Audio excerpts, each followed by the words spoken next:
بسم اللہ الرحمن الرحیم الحمد للہ رب العالمین والصلاة والسلام علی النبی الکریم وعلی آلہ واصحابہ اجمعین۔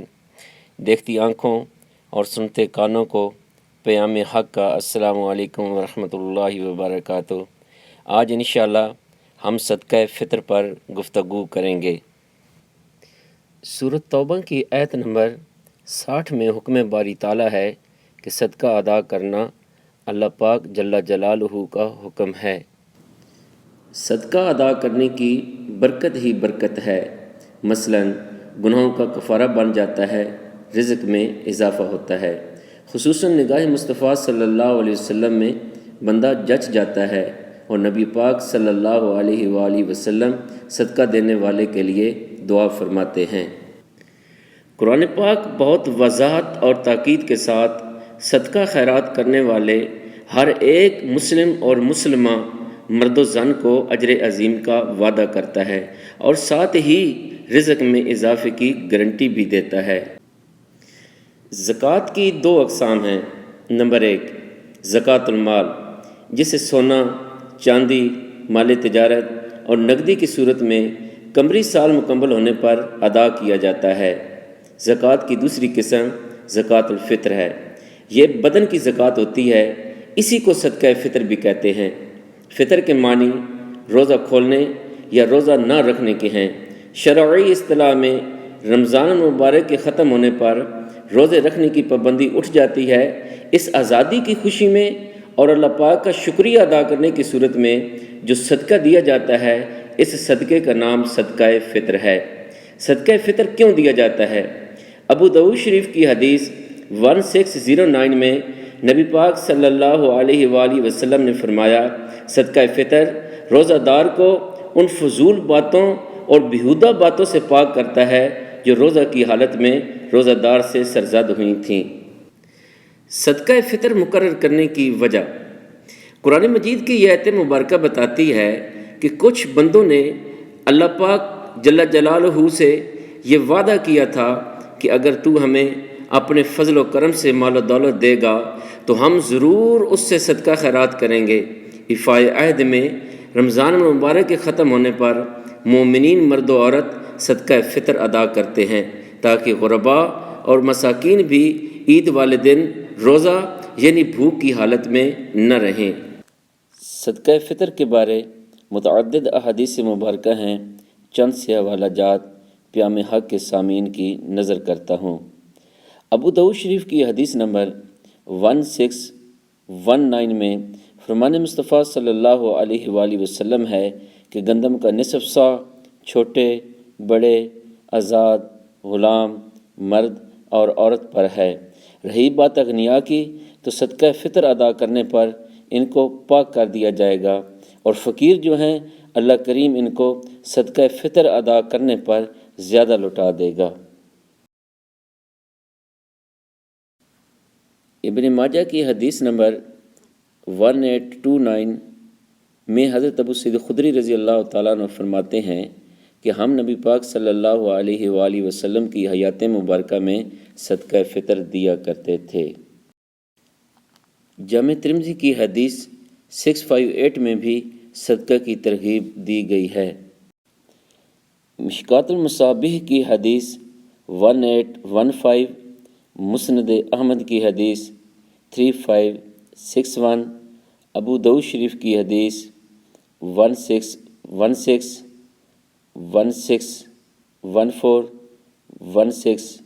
1610، 1609۔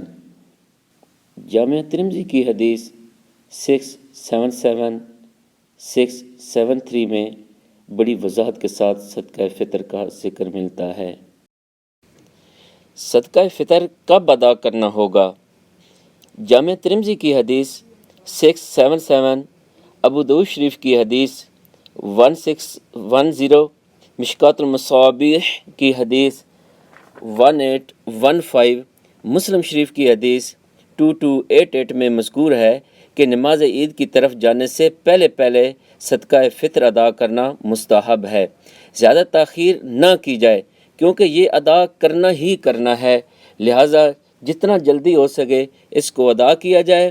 اگر کسی عذر کی مجبوری کے تحت اگر تاخیر بھی ہو جائے تو شرعی عذر جائز ہے۔ صدقہ فطر کن کن لوگوں کو دینا ہے؟ سورۃ توبہ کی آیت 60 میں فقراء، مساکین، صدقہ اکٹھے کرنے والا عملہ، نیو مسلم کی دلجوئی کرنے کے لیے، غلام کو آزاد کرانے میں، مسافروں کو، مقروض کو اللہ کی راہ میں۔ قرآن 8 مستحقین میں سے پھر مزید کون حقدار ہے؟ جامع ترمذی کی حدیث 658 بتاتی ہے کہ نبی پاک صلی اللہ علیہ وآلہ وسلم نے فرمایا، اپنے غریب مسکین رشتہ داروں کو صدقہ دینے میں 2 اجر ہے، ایک صدقہ کا، دوسرا صلہ رحمی کا۔ پیام حق کے مایہ ناز ناظرین و سامعین، بہت قابل غور بات ایک حدیث پاک میں آئی ہے کہ غریب مسکین رشتہ داروں میں بھی ایسے غریب کو تلاش کرے جو اپنی خودی کے تحت لوگوں سے مانگتا بھی نہیں ہے اور لوگ اسے غریب سمجھتے بھی نہیں ہیں۔ ایسے ضرورت مندوں کو تلاش کر کر کے اپنے صدقات دینے چاہیے، کیونکہ نبی پاک صلی اللہ علیہ وآلہ وسلم نے ایسے لوگوں کو شریف النفس کہا ہے۔ صدقہ فطر کے بارے میں ائمہ اہل سنت کا موقف۔ امام شافعی رحمۃ اللہ علیہ اور امام احمد بن حنبل رحمۃ اللہ علیہ کے نزدیک صدقہ فطر فرض ہے، امام مالک رحمۃ اللہ علیہ کے نزدیک سنت مؤکدہ، جبکہ امام ابو حنیفہ رحمۃ اللہ علیہ کے نزدیک واجب ہے۔ ان تینوں ائمہ اہل سنت کے نزدیک ہر اس بندہ پر صدقہ فطر دینا لازم ہے جس کے پاس 24 گھنٹے کا راشن اپنے اور اپنے بچوں جو زیر کفالت ہیں زیادہ ہو، مگر امام ابو حنیفہ رحمۃ اللہ علیہ فرماتے ہیں زکوٰۃ کے نصاب کے مطابق جس کے پاس مال و دولت ہوگا صدقہ فطر وہ ادا کرے گا۔ زکوٰۃ کے لیے مکمل سال گزرنا ضروری ہے، جبکہ صدقہ فطر کے لیے یہ شرط نہیں ہے۔ صدقہ فطر کی مقدار کھجور یا کشمش کا 1 صاع جو کہ 4 مد کا ہوتا ہے ہر ایک کی طرف سے دیا جائے گا۔ اس پر پوری امت متفق ہے، مگر گندم کے نصف صاع یعنی 2 مد دینے پر حضرت عثمان بن عفان، حضرت ابو ہریرہ، حضرت جابر بن عبداللہ، حضرت عبداللہ ابن عباس، حضرت عبداللہ ابن زبیر رضی اللہ تعالی عنہم، امام ابو حنیفہ رحمۃ اللہ علیہ اور ابن تیمیہ ایک پیج پر ہیں، جبکہ دیگر ائمہ مختلف رائے رکھتے ہیں۔ صاع کیا چیز ہے؟ یہ ایک پیمانہ ہے پیمائش کا۔ احادیث میں صاع کا ذکر آیا ہے، مگر جو امت میں مقدار رائج ہے وہ مختلف ہے، بعض 2.5 کلو گرام، بعض 3.222 کلو گرام، بعض 3.5 کلو گرام، بعض 3.840 کلو گرام کا 1 صاع بتاتے ہیں۔ مگر مشکوٰۃ المصابیح کی حدیث 1815 میں حضرت عبداللہ ابن عمر رضی اللہ تعالی عنہ 1 صاع 2.5 کلو گرام کا فرماتے ہیں۔ اگر سب کی رائے کو سامنے رکھا جائے تو پھر نصف صاع 1.250 kilo gram, 1.611 kilo gram, 1.750 kilo gram, 1.920 kilo gram کا بنے گا، جو گندم کا صدقہ فطر دیتے وقت استعمال ہوگا۔ مطلب نصف صاع گندم کھجور اور کشمش کے 1 صاع کے برابر ہے۔ فقہ جعفریہ کے نزدیک ایت اللہ سستانی لکھتے ہیں کہ گندم یا جو یا کھجور یا کشمش یا چاول کا 3 کلو کے حساب سے صدقہ فطر ادا کیا جائے گا۔ بہت اہم مسئلہ زیر گفتگو ہے، کیا کشمش، جو، کھجور، چاول، گندم ہی کا صدقہ فطر دینا واجب ہے یا ان کی قیمت بھی ادا کی جا سکتی ہے؟ قیمت ادا کرنے پر یا اس قیمت سے غریب کو کوئی چیز اور لے کر دینے سے کوئی حرج نہیں ہے، مثلا جوتے، کپڑے، بچوں کی فیس، سکول یا مدرسے کی بکس اور قرضہ وغیرہ۔ یاد رکھیے گا کہ اگر کسی بندے نے آپ کا قرض دینا ہے تو آپ قرض کو صدقہ فطر میں کٹوا سکتے ہیں۔ صدقہ فطر پورے ماہ رمضان میں جب مرضی کرے ادا کریں۔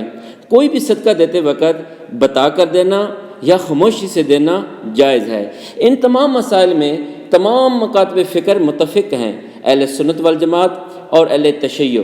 حافظ زبیر علی زئی نے اپنی کتاب فتاوی علمیہ توضیح الاحکام کی جلد 3 صفحہ 154 پر لکھا ہے کہ قیمت ادا کر سکتے ہیں، کیونکہ بیرون ملک رہنے والے لوگ ریال، ڈالر، پاؤنڈ اور درہم سے صدقہ فطر آسانی سے دے سکتے ہیں۔ جو لوگ اپنے ملک سے باہر رہتے ہیں وہ اپنا صدقہ فطر اس ملک کے حساب سے دیں گے، باقی ان کے بیوی بچے جس ملک میں رہتے ہیں وہ اپنے ملک کے حساب سے دیں گے۔ مثلا ایم سعودی عرب رہتا ہے، اس کی بیوی کے اور بچے اے اور ایچ پاکستان رہتے ہیں، تو ایم سعودی عرب کی قیمت سامنے رکھے گا اور بیوی اور بچے پاکستان کی قیمت۔ ہاں، ایم کشمش، کھجور، گندم، جو، چاول میں سے جس کا صدقہ فطر دینا چاہتا ہے سعودی عرب کے ریٹ کے مطابق قیمت نکالے گا، پھر بے شک پاکستان مقیم اپنے بچوں کو بتائے گا کہ یہ میرا صدقہ فطر بنتا ہے، باقی گھر کے تمام افراد کا صدقہ فطر شامل کر کے ادا کر دے۔ یہ تمام رقم ایک غریب کو اکٹھی بھی دے سکتے ہیں، مختلف غرباء میں بھی تقسیم کر سکتے ہیں۔ میرے پیارے دوستو، آج کی گفتگو کا خلاصہ کلام یہ ہے کہ صدقہ فطر ادا کرنا ہر چھوٹے، بڑے، آزاد، غلام، مرد اور عورت پر لازم ہے۔ اپنے قریبی رشتہ داروں کو دینا سب سے افضل ہے۔ اتحاد امت کے لیے یہ بات قابل تحسین ہے کہ تمام مکاتب فکر کے لوگ، اہل سنت والجماعت اور اہل تشیع اس عبادت صدقہ فطر پر الحمدللہ متفق ہے کہ ادا بھی کرنی چاہیے، اور مصارف بھی تقریباً سب کے ایک جیسے ہیں، باقی مقدار میں اپ ڈاؤن ہے۔ اتنا اختلاف رائے رکھنا ہر مجتہد کا حق ہے۔ یاد رکھیے گا، یہ مقدار جو اسلام نے بتائی ہے یہ لازم ہے، باقی جتنا بھی آپ زیادہ سے زیادہ صدقہ فطر ادا کریں گے اللہ پاک اجر و ثواب لازمی دیں گے۔ صاحب ثروت لوگ کشمش کا صدقہ فطر نکالیں تاکہ غرباء اور مساکین کا زیادہ سے زیادہ فائدہ ہو اور کرونا کی خستہ حالی پر ان کی مدد بھی ہو سکے۔ اللہ پاک تمام امت مسلمہ کا حامی و ناصر ہو، آمین ثم آمین۔